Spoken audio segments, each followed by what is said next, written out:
Hey guys, my name is Khaled and it's the 8th of March, International Women's Day. Big up mum, big up to all the women out there. And also we have the Apple event, which I will be covering in this video. So really exciting. I was actually really excited about a few products near the end of the video, which I will predominantly focus on, but we'll dust over some of the other stuff in the Apple event as well. So let's get to it.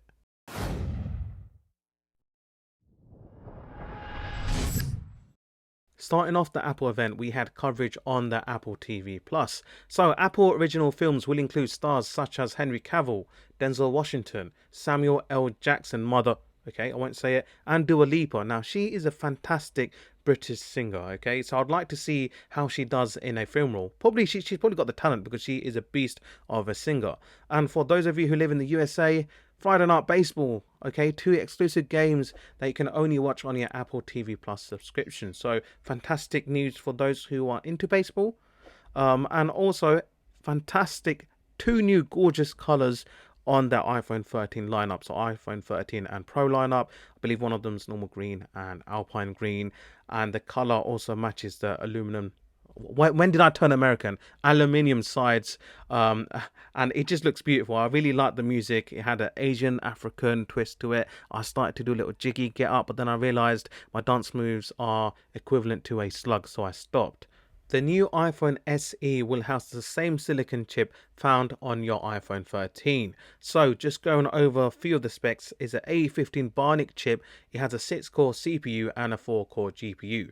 So for those of you wondering, oh, I want to get into the Apple ecosystem, but it's too expensive or the phones are just too big for their use, this is a fantastic entry point because it has a 4.7-inch Retina HD display. It has IP67 water and dust resistant, good battery life because, you know, the silicon chip are always efficient, and it also has 5G connectivity. Some other things to mention, it will have computational photography, so the pictures will look nice and crisp. It also has live text, so you can copy them, translate, and also make a call if it detects a phone number. And it has updates for years to come. In addition, it also comes in 3 different colors: Midnight, Starlight, and Product Red, and it starts off from $429 for the base model. Moving on to the iPad Air, yes, it's all about peak performance, all about the Apple Silicon chips, and the new iPad Air will house the M1 chip, which is a 60% performance increase over the A14 that was available on the previous generation of iPad Airs. It will have 500 nits of brightness. Front camera now has a 12 megapixel ultra wide camera, so it supports center stage. If you don't know what it is, then go and check some of the videos out. They do a good demonstration, or people probably explain it better than me anyway. It has 5G, so you can surf in super fast when you're not connected to Wi-Fi, and it comes in several different colors with a starting point of $599 for the base model. I think that's quite good to get you started with a M1 silicon chip, and you will get to feel and acknowledge how smooth and fluid it is. Okay, so now moving on to the juicy part. I thought the Apple M1 silicons were fast enough. A lot of people said the M1 Max is way beyond what an average consumer will need, okay? It just has that much power. But this time they've unveiled another lineup, the M1 Ultra. Now, I don't know how to explain it properly. You probably have to watch the event itself again. But it has this multi-die architecture. So it has Ultra Fusion, which sort of fuses 2 M1 Max chips together, and they act as if it's one. And there is no loss of efficiency, power. The way Apple have done it, they've got away with it, and they have built a super system on a chip, okay? So it's very, very fast, and it will probably appeal to most of the people who are in the professional field. If you're developers, an artist who does mixing and mastering, etc., or people who create animation, people who will need that sort of power, and this will provide and beyond. So quickly going over some of the specification, it has a 20-core CPU, 16 high-performance cores with 4 energy-efficient cores, up to 128GB of unified memory, a 64-core GPU, and it's nearly 8 times faster than the M1 silicon chip. Now that is pretty darn fast, okay?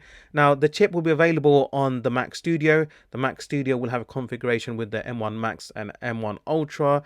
And the performance of these silicons is out of this roof, because the M1 Max will have almost 3 times more performance than your fully spec'd out iMac. And also the M1 Ultra will have up to 80% more performance increase than your equivalent maxed out Mac Pro, and they cost a lot of money, a hell of a lot of money. And what does that result in? Now you can have up to 18 streams of 8K ProRes 422 video playing. Can you imagine that? 18 streams on your timeline. Now, I have a Mac Mini from 2012. I can't even put 4K content on one. I can't have one stream of 4K content. I have to record in 1080p. I mean, that is absolutely crazy. And also, you get up to 8 terabyte of storage at 7.4 gigabytes per second of performance speed. What's the point of having all that power if you're not going to utilize it properly and you don't have the I/O ports? Luckily, they learned from the mistake. So you have 4 Thunderbolt 4 ports on the back of the Mac Studio. You also have a 10 gigabit Ethernet port. You have 2 USB Type A HDMI port, Pro Audio jack. On the front, you have a further 2 Thunderbolt 4 ports along with an SD/XE card slot. A few other things to mention: it has Bluetooth 5.0, Wi-Fi 6, it has storage performance of 7.4 gigabytes, which I've mentioned before, and up to 800 gigabyte per second of memory bandwidth. Also drives over 90 million pixel of screen resolution, so I believe that's having 4 XDR displays and a further 4K television, so that is pretty mad, right? Quickly moving on to the studio display, it has an all-screen design with narrow borders. Stand allows you to tilt up to 30 degrees, but if you want tilt and height adjustability option and Visa mount, then yeah, you guessed it, you have to pay extra. Don't know how much, but you have to fork out a bit more money. 5K display. This display also has an A13 bionic chip inside, so it lets you do 12 megapixel ultra wide video camera, same as the iPad, so it supports center stage, all that good stuff. And for the very first time, it has 3 studio quality mics, so sound pickup and clarity should be on another level. High fidelity 6-speaker sound system, supports spatial audio and support for Dolby Atmos. It has 3 USB-C ports and also a Thunderbolt port that not only will display the content of your laptop on the studio display, but it will also charge it at 96 watts. And I believe on the M1 enabled, the 14-inch MacBook Pro, that does fast charging.